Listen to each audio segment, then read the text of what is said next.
पिछले 2 दिनों में अगर देखा जाए तो जो शेयर है लगभग 9% की ग्रोथ यहाँ पे दर्ज कर चुका है। और इस हफ्ते आप देखिए, एक हफ्ते का चार्ट आपकी स्क्रीन पे भी लेकर हम आ रहे हैं। 9.5% का अपमूव जो है फिलहाल यहाँ पर एक हफ्ते में हमने देखा है। और आप देख सकते हैं पिछले 5 दिनों में सबसे तेजी बीते कुछ सेशंस में, इनफैक्ट आज भी अगर हम देखें तो 6% की पार की मजबूती जो है हमें स्टॉक में देखने को भी मिल रही है। और यहाँ पर जो है ग्रोथ को लेकर काफी बुलिश कमेंट्री भी आती हुई दिखाई दे रही है मैनेजमेंट की तरफ से, लिहाजा देख रहे हैं स्टॉक को सपोर्ट मिल रहा है। पिछले 3 महीनों में हमने देखा है कि बीच में डिप होता हुआ स्टॉक, लेकिन उसके बाद डिप होते ही तुरंत एक अपमूव हमें स्टॉक की चाल में पिछले 1 महीने में भी देखने को मिला है। लेकिन ग्रोथ का आउटलुक और आगे की रणनीति पर ही हम विस्तार से बात करते हैं। हमारे साथ कंपनी का मैनेजमेंट जुड़ चुका है। लैंडमार्क कार्स के chairman executive director Sanjay Thakkar हमारे साथ जुड़ गए हैं। ठक्कर जी नमस्कार, स्वागत है आपका और अच्छा लगा आपसे हम बातचीत कर रहे हैं। देखिए, मुनाफे की बात करते हैं और यहाँ पर ओवरऑल ईयर ऑफ कंसोलिडेशन अगर हम इसको समझना चाहें, एबिट मार्जिन्स में सस्टेनेबिलिटी कितना निवेशक देख पाएंगे आने वाली तिमाहियों में? 6% के पार के मार्जिन्स, क्या कहेंगे? हमारी इंडस्ट्री इस तरह चलती है, ये बहुत प्रिडिक्टेबल टाइप ऑफ इंडस्ट्री है। और जब हमारी मार्जिन कम हुई थी तभी मैंने सबको समझाया था कि ये फ्रंट लोडिंग ऑफ एक्सपेंसेस है। हमारे जो नए आउटलेट जो हम खोलने जा रहे थे तब, और हमने खोले 25 आउटलेट हमने नए खोले, which was around 20-25% of the size of the company. तो उसमें फ्रंट लोडिंग ऑफ एक्सपेंसेस काफ़ी हो गया था, जिससे एबिटा मार्जिन हमारी गिर गई थी। सो अब जब ये अभी नॉर्मलाइज आप नंबर्स आहिस्ता आहिस्ता देख रहे हो, so this is something which is a journey which has begun. आप कह रहे हैं सफ़र की शुरुआत है ये, तो इस सफ़र में स्टोर एक्सपेंशंस के लिहाज से क्या रणनीति है? क्योंकि वहाँ पर थोड़ा सा मामला रुक सा गया है। क्या लगता है आपको गोइंग फॉरवर्ड यहाँ पे क्या और स्टोर्स खोले जाएंगे? अगर आप देखेंगे कि हमने कहाँ एक्सपांड किया, तो वो भी एक बहुत दिलचस्प बात है कि हमने जो ग्रोथ किया वो ज़्यादा ईवी सेंट्रिक कंपनीज़ में किया, whether Mahindra and Mahindra, MG या तो बीवाईडी में हमने किया, जो आज लैंडमार्क के सेल का लगभग 21% सेल ईवीज़ है। और आपको पता है कि देश में तो 6% पेनिट्रेशन है। जो पैसेंजर गाड़ियाँ बिक रही है उसमें 6% इलेक्ट्रिक कार्स है। For landmark it is 21%। सो हमने सही जगह पे ये एक्सपेंशन किया, ऐसा मैं मान रहा हूँ, और जिसके फल हमें मिलेंगे।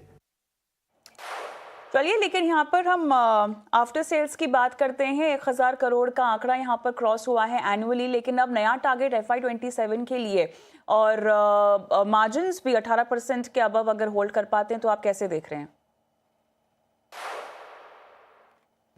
ये एक वेरी प्रिडिक्टेबल ये बिज़नेस मॉडल है, और ये 1000 करोड़ एक बहुत ही इम्पोर्टेंट नंबर है। हम लोगों ने भी जब ये देखा तो हम ऐसे थोड़े सरप्राइज़ हो गए, बट ये इतना प्रिडिक्टेबल है कि ये लास्ट 10 साल से हमारे लिए लगभग 14-15% CAGR से बढ़ते जा रहा है। एंड ये आपने जैसे ठीक बताया, 40% ग्रॉस अप्रॉक्सीमेटली और 18% एबिटा मार्जिन बिजनेस है। सो यहाँ वॉल्यूम बेशक बढ़ेगा। हमने हमारी एवरेज सर्विस जो हम करते हैं, एक गाड़ी सर्विस करते हैं, वो भी हमारे लास्ट क्वार्टर में वो 30,000 रुपीज़ का एक आंकड़ा पार किया है। तो जो हम गाड़ी सर्विस करते हैं उस पर भी हम ज़्यादा कमा रहे हैं, और ये एक एन्युइटी टाइप बिजनेस आप उसको बोल सकते हो। मर्सिडीज कमीशन की बात करते हैं, मॉडल वॉक, यहाँ पर किस तरह से अर्निंग्स को लेकर सिनारियो है?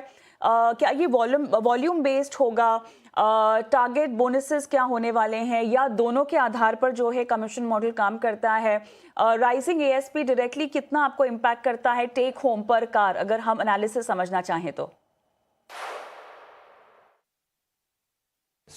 मर्सिडीज़ के जब सो दैट आपको भी ये मैं याद दिला दूँ कि मर्सिडीज़ के का landmark is the largest franchise partner. So 1 in 6 Mercedes sold in India is by landmark.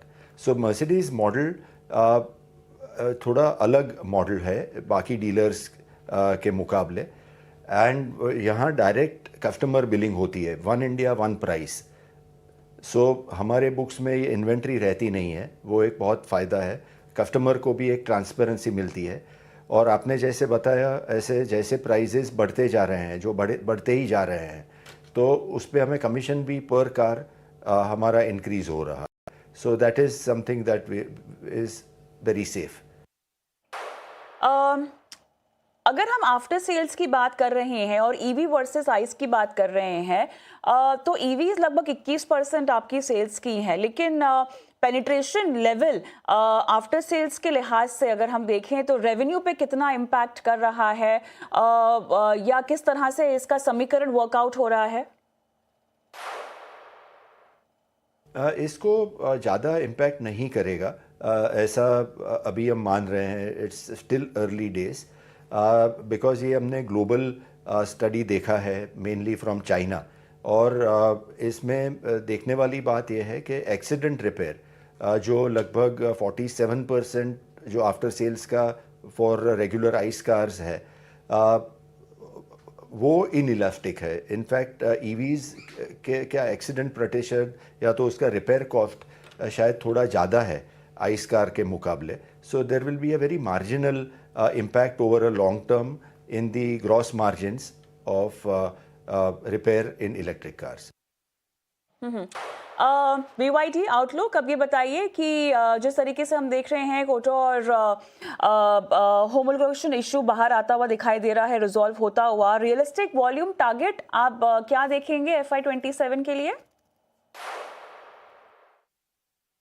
So BYD हम सभी जानते हैं कि ये it's a top most new energy vehicle company which is a leader in not only electric but plug-in hybrid and a lot of other technologies. So अभी उसका number बोलना तो मेरे लिए मुमकिन नहीं है, क्या नंबर्स होंगे, बट ये growth has been significant year on year for the last 2 years, और ये सिलसिला जारी रहेगा. कर्ज घटाने की स्ट्रैटेजी, यहाँ पे लगभग 267 करोड़ का ऑपरेटिंग कैश फ्लो है. अब इतना अग्रेसिवली आप टारगेट कर रहे हैं डेट को कम करने को लेकर, और comfortable net date level business के लिए क्या है आपके मुताबिक? अगर आप देखें तो लैंडमार्क में लॉन्ग टर्म डेट 0 के बराबर है. हम डेट लेके कोई एक्सपांशन नहीं करते. जो भी हमारा एक्सपांशन हुआ है वो हमने इंटरनल अक्रूवल से किया है. जो हम एक आउटलेट होंडा का 1998 में चालू किया था, आज करीबन 150 आउटलेट हो गए हैं. तो ये सभी पूरा एक्सपांशन हमारा इंटरनल अक्रूवल से हुआ है. और जो आप हमारे बुक्स में डेट देख रहे हो, that is only for inventory funding. So ऐसे, और बिज़नेस जैसे बढ़ रहा है तब इन्वेंट्री की रिक्वायरमेंट भी बढ़ रही है. फिर भी आप देखोगे कि हमारे डेट नंबर्स कम है, बिकॉज ये is a profit generating business. 267 crore आपने ऑपरेटिंग कैश फ्लो बताया.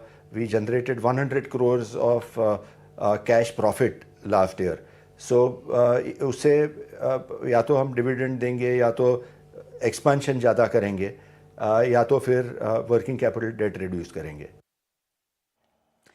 ऑलराइट, वॉक्सवैगन के एग्जिट की बात करते हैं. यहाँ पर किस तरह से आपको लग रहा है कि अब मामला यहाँ पर आगे बढ़ता हुआ दिखाई दे रहा है? पोर्टफोलियो क्लीनअप्स कितने और बचे हैं पाइपलाइन में? हम लैंडमार्क के पास ये पूरा पोर्टफोलियो ऑफ व्हीकल्स है, और उसको हम ऑलवेज एनालाइज करते हैं कि ये जो हमने इंफ्रास्ट्रक्चर लगाया है, whether it is required for the market conditions. आपने ये फोक्सवैगन की बात करी, बट फोक्सवैगन के लिए हम we are important partners in Gujarat, and जहाँ वो आउटलेट्स प्रॉफिटेबल है. उसी तरह से हम रीसाइज करते हैं ये फंजिबल आउटलेट्स हम कर देते हैं। कोई आउटलेट ए ब्रांड के बदले बी ब्रांड को अगर चाहिए तो दे देते हैं। अगर किसी का वॉल्यूम कम हो गया तो ये हम दूसरी ब्रांड को ऑफ़र कर लेते हैं। और ये हर ब्रांड के साथ सलाह मशवरा करने के बाद ये होता है। So people respect us for being a long term committed partners. थोड़ी सी तुलना करते हैं मर्सिडीज और BMW में। BMW जो है गैप को बहुत जल्दी बंद करता हुआ दिखाई दे रहा है, थोड़ा सा पेसी स्पीड है, लेकिन कोई प्रेशर वॉल्यूम्स में या प्राइसिंग मर्सिडीज के लिहाज से आपको लगता है कि एक प्रेशर पॉइंट हो सकता है? 40 मॉडल पाइपलाइन कोई आपको कॉन्फिडेंस दे रहा है कि ये टॉप स्पॉट को जो है मेंटेन कर पाएंगे? मर्सिडीज की जो स्ट्रेंथ है वो कोर लग्जरी जो बोलते हैं और top and luxury. So top and vehicles लगभग 25% जो मर्सिडीज में बिकती है वो टॉप एंड बिकती है। सो अगर आप देखोगे तो 11 साल से मर्सिडीज नंबर 1 इंडिया में रहा है और ये साल अभी चालू हुआ है। आगे चल के देखते हैं क्या हो रहा है। ऑलराइट, चलिए, अच्छा लगा आपसे बातचीत करके। ठक्कर साहब, आपने समय दिया, तमाम सवालों की जवाब दिए और अपने ग्रोथ आउटलुक पर भी बारीकी से हमको जानकारी दी। बहुत बहुत धन्यवाद आज जुड़ने के लिए। और मार्केट एक्सपर्ट भी हमारे साथ जुड़ चुके हैं, गौरांग शाह, जो बाजार की चाल पे और सेक्टर स्पेसिफिक बातचीत आज करेंगे हमारे साथ। गौरांग, हाय आफ्टरनून, स्वागत है आपका। बताइए, गाड़ी कौन सी चलाते हैं आप?